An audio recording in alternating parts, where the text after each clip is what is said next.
જી નમસ્કાર, હું TR Jadav TR એજ્યુકેશનમાં ફરીથી એક નવો વિડીયોમાં તમારું સ્વાગત છે.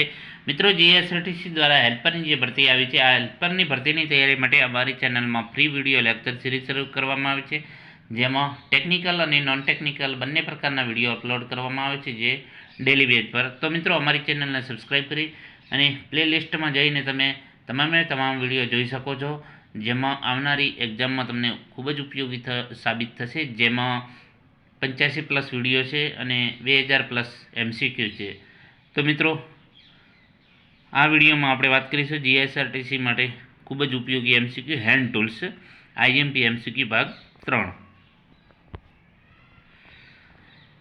પ્રથમ નંબરનો પ્રશ્ન છે, વાયરનું ઇન્સ્યુલેશન ઉતારવા, વાયરને પકડવા, ટ્વિસ્ટ કરવા, વાળવા, નાના નટ બોલ્ટ્સને ખોલવા, ફિટ કરવા તેમજ હેવી ગેજ વાયરને ટ્વિસ્ટ કરવા જેવા વિવિધ કામ માટે કયું પ્લાયર વપરાય છે?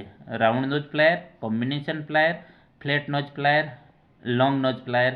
તો મિત્રો, તેનો સાચો જવાબ છે કોમ્બિનેશન પ્લાયર. એના પછી વાત કરીશું, વાયરમાં હૂક અને વાયર લૂપ બનાવવા માટે કયું પ્લાયર વાપરવામાં આવે છે? Round nose plier, combination plier, flat nose plier, long nose plier. તો તેનો સાચો જવાબ છે રાઉન્ડ નોઝ પ્લાયર. નેક્સ્ટ, સાંકડી જગ્યામાં જોબને પકડવા માટે કયું પ્લાયર વાપરવામાં આવે છે અથવા તો વપરાય છે? Round nose plier, combination plier, flat nose plier, long nose.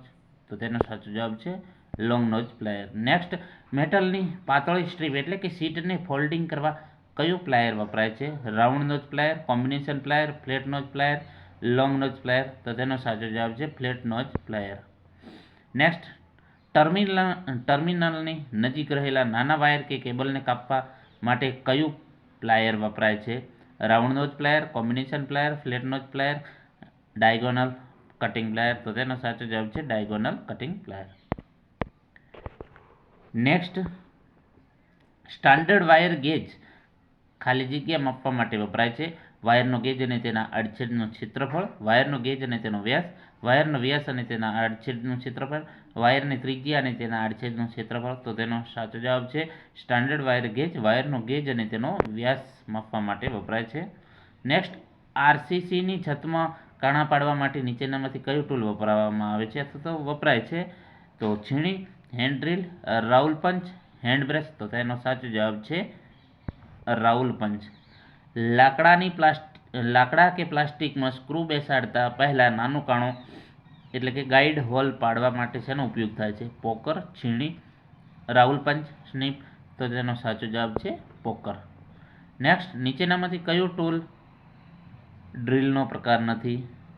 Ratchet brush, gimlet, hand drill, chisel. તો તેનો સાચો જવાબ છે ચીઝલ, જે ડ્રીલનો પ્રકાર નથી. નેક્સ્ટ, 10મા નંબરનો પ્રશ્ન, સ્ટાન્ડર્ડ પ્લાયર અને સ્પેનર કઈ મેટલમાંથી બનેલ હોય છે? સ્ટાન્ડર્ડ પ્લાયર અને સ્પેનર કઈ મેટલમાંથી બનેલ હોય છે? તાંબુ, aluminium, cast steel, vanadium steel. તો તેનો સાચો જવાબ છે vanadium steel. Phillips screw driver કયા પ્રકારના સ્ક્રૂ માટે વપરાય છે? Slotted head screw, hexagonal headed screw, star headed screw, square headed screw. તો તેનો સાચો જવાબ છે સ્ટાર હેડેડ સ્ક્રૂ માટે વપરાય છે.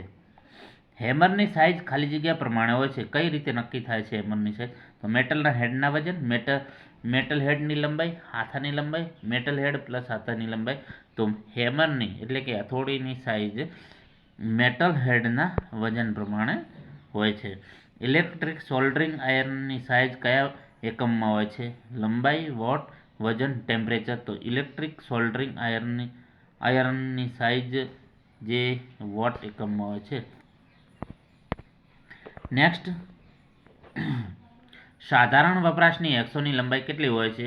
જે સાધારણ વપરાશની હેક્સોની લંબાઈ 75 mm, 100 mm, 150 mm, 200 થી 300. તો તેનો સાચો જવાબ છે 200 થી 300 mm.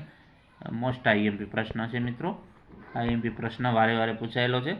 સોલ્ડરિંગ આયર્નનું બીટ કઈ મેટલમાંથી બનેલું હોય છે? Brass, copper, stainless steel, iron. તો તેનો સાચો જવાબ છે કોપર.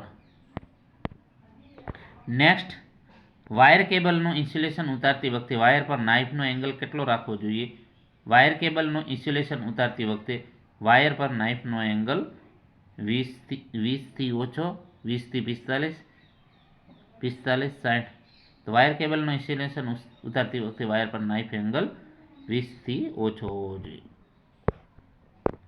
નેક્સ્ટ, હેક્સો બ્લેડની લંબાઈનું માપ કઈ રીતે નક્કી કરવામાં આવે છે?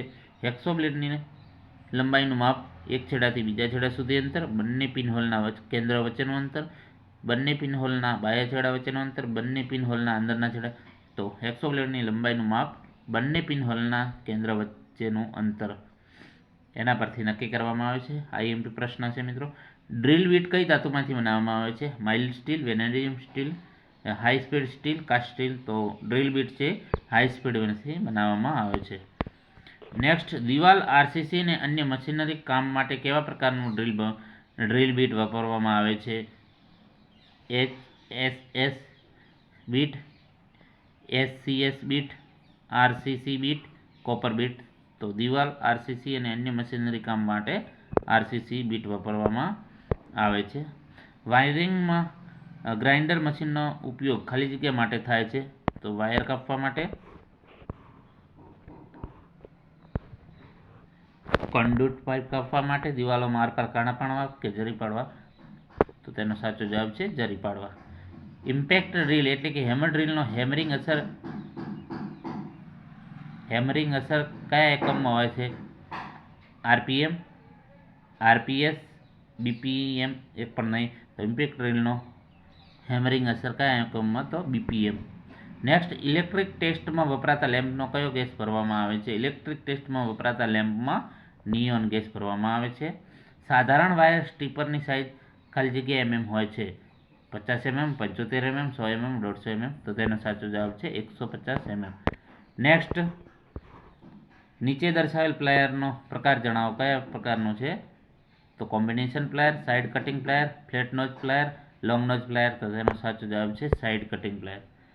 નેક્સ્ટ, નીચે દર્શાવેલ ટૂલનું નામ જણાવો. Fix spanner, box spanner, screw spanner, ring spanner. તો તેનો સાચો જવાબ છે સ્ક્રૂ સ્પેનર. ટ્રાય સ્ક્વેરમાં બે બ્લેડ વચ્ચેનો ખૂણો કેટલો હોય છે? 45 એંગલ, 60 એંગલ, 90 એંગલ, 120. તો તેનો સાચો જવાબ છે 90 એંગલ, 90નો ખૂણો. એના પછી વાત કરીશું હેવી ગેજ વાયરને ટ્વિસ્ટ કરવા માટે નીચેનામાંથી શેનો ઉપયોગ થાય છે? Round nose plier, cutter, flat nose plier, combination plier. તો હેવી ગેજ વાયરને ટ્વિસ્ટ કરવા માટે કોમ્બિનેશન પ્લાયરનો ઉપયોગ થાય છે. મલ્ટીમીટરનો ઉપયોગ શું માપવા માટે થાય છે? Current, voltage, resistance. ઉપરના તમામ. મલ્ટીમીટરનો ઉપયોગ વોલ્ટેજ, કરંટ, રેઝિસ્ટન્સ માપવા માટે. ઉપરના તમામ. નેક્સ્ટ, હેમરનો ઉપયોગ શામાં થાય છે? ખીલી ઠોકવા, ડ્રીલ કરવા, જોઈન્ટ મારવા, કાપવા. તો હેમરનો ઉપયોગ ખીલી ઠોકવા માટે થાય છે. મેલેટનો ઉપયોગ જણાવો. ડ્રીલ કરવા, કાપવા માટે, શોલ્ડર કરવા માટે કે કંડક્ટરને સીધો કરવા માટે? તો મેલેટનો ઉપયોગ કંડક્ટરને સીધો કરવા માટે થાય છે. નેક્સ્ટ, 31મા નંબરનો પ્રશ્ન. ચીઝલના બ્લેડની ખાલી જગ્યા પરથી ચીઝલની સાઇઝ નક્કી કરવામાં આવે છે. લંબાઈ, પહોળાઈ, જાડાઈ, ઊંચાઈ. તો ચીઝલની બ્લેડની પહોળાઈ પરથી ચીઝલની સાઇઝ નક્કી કરવામાં આવે છે. મોસ્ટ આઈએમપી પ્રશ્ન છે મિત્રો. હેન્ડસોનો ઉપયોગ શામાં થાય છે? લાકડું કાપવા, લોખંડ કાપવા, ડ્રીલ કરવા, વાયરનું ઇન્સ્યુલેશન. તો હેન્ડસોનનો ઉપયોગ લાકડું કાપવા માટે. હેક્સો બ્લેડ કયા મટીરિયલમાંથી બનાવવામાં આવે છે? Mild steel, aluminium, stainless steel, high speed steel. Hacksaw blade high speed સ્ટીલમાંથી બનાવવામાં આવે છે. પાઇપ તથા તેની એસેસરીને પકડવા કયું સ્પેનર વપરાય છે? Pipe wrench, box spanner, ring spanner, screw spanner. તો પાઇપ રેન્ચ. નેક્સ્ટ, હેક્સાગોનલ હેડ કે ગ્રબ સ્ક્રૂને ખોલવા માટે કયું સ્પેનર વપરાય છે? હેક્સાગોનલ હેડ કે ગ્રબ સ્ક્રૂને ખોલવા માટે એલન કી સ્પેનર વપરાય છે. તો મિત્રો, જે આવનારી હેલ્પરની એક્ઝામ માટે મોસ્ટ આઈએમપી પ્રશ્નો હતા, જે 35 પ્રશ્નો હતા હેન્ડ ટૂલ્સના. જો વિડીયો પસંદ આવ્યો તો લાઇક કરો, શેર કરો અને મિત્રો ચેનલને સબસ્ક્રાઈબ કરવાનું ન ભૂલતા. Thank you for watching this video.